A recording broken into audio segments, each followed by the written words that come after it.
Okay, so prior to the angel visiting with Samson's parents, what was happening in the chapter just before that?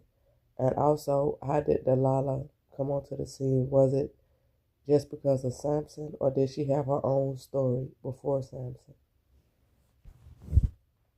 Yeah, so in the chapters leading up to Samson's birth, the Book of Judges really focuses on the overall cycle of the Israelites being oppressed by their enemies and then being delivered by different judges.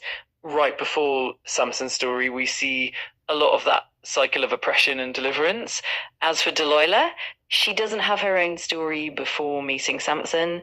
She's introduced specifically in the context of Samson's life, and her role is really tied to that narrative. So she's more of a character that appears once Samson comes into the picture. Okay, so did it talk about Samson developing his strength over time, or did it focus on more of him being a judge? Yeah, the narrative really focuses on Samson's strength as something innate from birth, especially because of the Nazarite vow that he was under.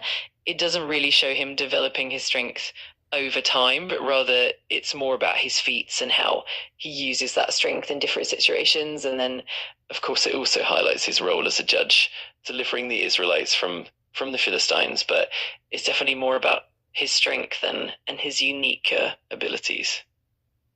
Can you tell me what you mean about the Nazarite vow?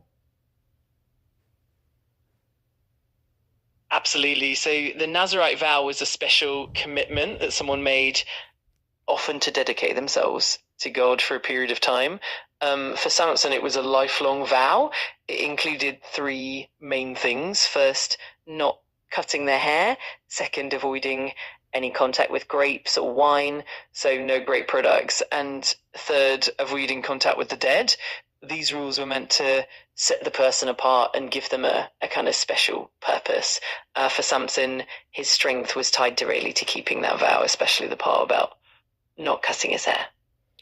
Okay, so what can you let's break down and analyze the quote about the honey and the lion's belly, which really um gave away Samson's secret.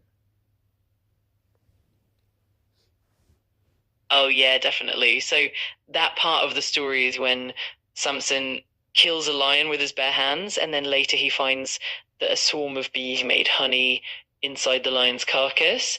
He takes some of that honey and eats it, and then he also